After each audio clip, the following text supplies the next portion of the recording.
در ناحیه جلال‌الدین بلخی ولایت ختلان برای یتیمان نوحیه خانه‌های استقامتی بنیاد شده و طور رایگان هدیه می‌گردند. مقامات نوحیه خبر داده است که روز 24 ایولی سال 2024 از طرف تشکیلات خیریه تاجیکستان با اشتراک رئیس نوحیه جلال‌الدین بلخی خالقزاده رستم حکمت‌الله و رهبر تشکیلات ذکر گردیده دلشادов عمر در دهه تلمون جماعت دهات زالیزر برای بنیاد شهرچه نو سنگ اساس گذاشته شد. گفته شد که در این موضع برای یتیمان کل نوحیه خانه‌های استقامتی ساخته شده. اینچنین اینفراساختار ضروری از جمله مؤسسه‌های تعلیمی، تندرستی، فرهنگی تامین کرده می شود. یک مؤسسه تعلیمی برای 192 خواننده، بنگاه طبی و مؤسسه فرهنگی ساخته می شود. برای یتیمان کل باشد 10 خانه استقامتی بنیاد می گردد. اطلاع داد منبع. در 6 ماه اول سال 2024 3400 مهاجر از فرودگاه‌های فدراسیون روسیه و تاجیکستان برگردانده شدند و سبب در درست نبودن حجت و به دعوتنامه رفتن آنها می باشد.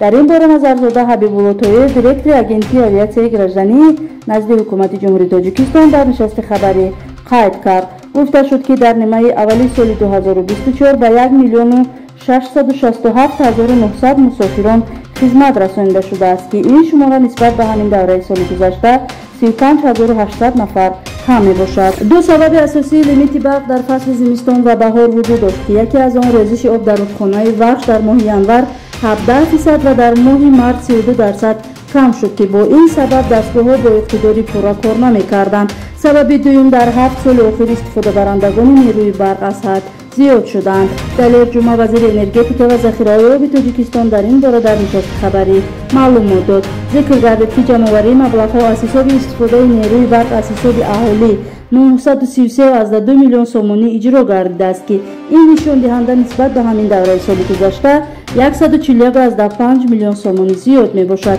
در نیم سال اولی سال جاری ارزش میانه نیروی برق 36.2 درم را تشکیل می کرد که نسبت به همین دوره سال گذشته 5.9 درم زیاد می باشد. رحیم سیدزاده وزیر معارف و علم کشور ضمن نشست مطبوعاتی نهاد زیر رهبری‌اش گفت و رهبران ریاست شعبه‌های معارف دستور داده است که آموزگاران در روند خرید لباس مکتبی از جانب والدان دخالت نکنند زیرا آنها چنین حقوق را ندارند. وزیر گفت که این طرح در همکاری با وزارت صنعت و تکنولوژی‌های نو عملی شده. کارگاه گزندگی در اساس قرار یکجایی کمیته پدر و مادران هر یک مؤسسه که نمونه‌های توصیوی را برای پسران و دختران انتخاب می‌کنند لباس‌ها را دختر و والدین خوانندگان پیشنهاد می‌نمایند.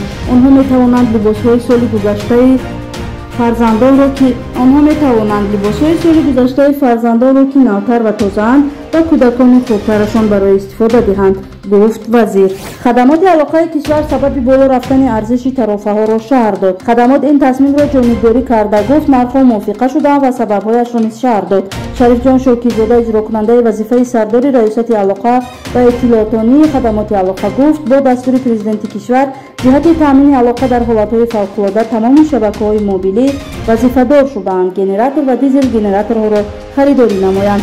شرکت میگافون تاجیکستان 300 مجموعه گنراتور و 12 مجموعه دیزل گنراتورها را خریداری کرد که از لحاظ مالیوی ارزش گران داشته خراجات علاوگی را طلب می‌نماید. بنابراین شرکت میگافون تاجیکستان با چنین خلاصه آمد که نرخ‌ها را اندکی بالا برد ولی از جانب دیگر حجم ترافیک یا میگابایت‌ها را زیادتر کرد که بالاروی نرخ مشاهده نمی شود، گفت این مقامدار خدمات علاقه. او گفت خرج نیروی برق خرید نصب و نگهداری دستگاه ها خراجات طلب می کند، بنابراین آنها نیز جانبداری کردند.